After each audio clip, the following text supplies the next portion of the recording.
شیخ صاحب جیسا کہ ایک شعر بھی ایک مقولہ بھی موجود ہے کہ کرو مہربانی تم اہل زمین پر، خدا مہرباں ہوگا عرش بری پر۔ جو اللہ کے بندوں کی خدمت کرنے والے ہیں، ان کے ساتھ اچھا برتاؤ، ان کا سہارا بننے والے ہیں، ان کے متعلق اللہ تعالیٰ کے ہاں بھی کیا کوئی اجر ہے، اور دنیا میں بھی ان کے لیے اللہ تعالیٰ کو کامیابی کا کوئی اعلان فرماتے ہیں؟ آپ نے شعر پڑھا، وہ حدیث لا یرحم لا یرحم، لا یرحم اللہ من لا یرحم الناس۔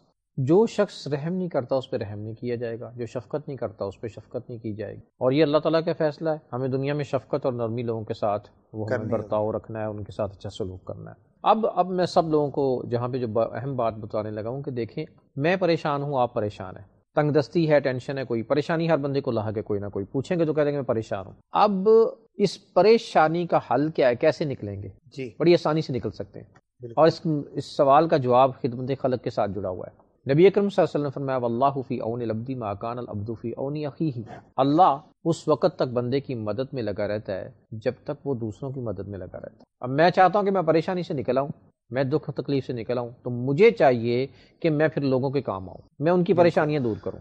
اس کے بعد یہ ہوگا اس کے نتیجے میں کہ اللہ بنفس نفیس میرا مددگار بن جائے گا، وہ سارے کام اپنے ذمہ لے لے، میری ساری ٹینشنیں اللہ تعالیٰ ختم کر دے گا۔ اللہ تبارک و تعالیٰ کے سامنے بندہ پیش ہوگا تو اللہ تعالیٰ سوال کرتے ہیں اس سے کہ میں بیمار تھا دنیا میں اور تو میری بیمار پرسی کے لیے نہیں آیا، تو بندہ کہے کہ یا اللہ تیری شان کے لائق ہی نہیں کہ بیمار ہو، کیسے تو شفا دینے والا ہے، تو کیسے بیمار ہو سکتا ہے؟ تو اللہ تعالیٰ فرمائیں گے تیرے محلے میں کو کہیں شخص بیمار تھا، تو اگر اس کی تیمارداری کے لیے جاتا تو مجھے پاتا وہاں پہ۔ پھر اللہ تعالیٰ تجھ سے کہیں گے کہ میں بھوکا تھا، تو نے مجھے کھانا نہیں کھلایا، کہے گا یا اللہ تیری شان کے تو لائق نہیں ہے کہ تو بھوکا۔ تو پھر وہ اللہ تعالیٰ اس سے کہیں گے کہ ارشاد فرمائیں گے کہ تیرے محلے میں تیرے ارد گرد کوئی شخص بھوکا تھا، اگر تو اس کو کھانا کھلاتا تو مجھے وہاں پاتا۔ اب اس حدیث میں یہ دیکھیے کہ یہ خدمت خلق ہے۔ گوتم بدھ نکلا جنگلوں میں جی خدا کی تلاش میں، ہندو پنڈت تھے وہ جی بھگوان کی تلاش میں نکلے، اور اتنی مالا پکڑی ہوئی انہوں نے، اور وہ گفا اور کیا کہتے ہیں غاروں کے اندر، اور ہمالیہ کی چوٹیوں پہ، دریاؤں کے کنارے۔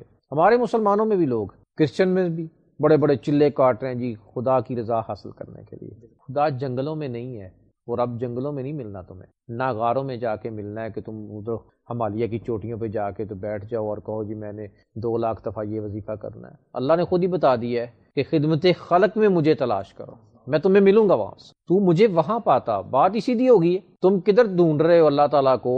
اللہ تعالیٰ کی رضا کو چاہتے ہو تو وہ خدمت خلق میں کھاؤ، کھلاؤ بھوکوں کو کھانا، اور بیماروں کی بیمار پرسی کرو، اللہ تعالیٰ کی رضا تمہیں حاصل ہو جائے گی۔ شیخ صاحب آخری سوال ہے میں آپ کے سامنے پیش کرنا چاہوں گا کہ جو خدمت خلق ہے یہ صرف جن کے پاس مال و دولت ہے ان کی ذمہ داری ہے یا ہر مسلمان کی ذمہ داری ہے؟ ذمہ داریوں میں تو ہر مسلمان کی ذمہ داری ہے، اور ذمہ داری میں مسلمان میں سارے آ جائیں گے، امیر غریب سارے آ جائیں گے۔ اب غریبوں کی ذمہ داری جسمانی زیادہ تر ہوتی ہے، اور امیروں کی ہے کہ فنانشلی طور پہ وہ زیادہ اسٹرانگ ہوتے ہیں، ان کے پاس پیسہ دولت، وہ اپنے مال کے ذریعے لوگوں کی خدمت کریں، لوگوں کے ساتھ حسن سلوک کریں، اچھا برتاؤ کریں۔ زکوٰۃ کے ساتھ ہوتا ہے، اور اس کے بعد عشر کے ساتھ ہوتا ہے، اور اس کے علاوہ یہ تو فرضی چیز ہے ان کے اوپر، اس میں ان کا کمال کوئی نہیں ہے۔ اب ہے دیگر اپنے مال میں سے جو ہے نا نفلی صدقہ کرنا۔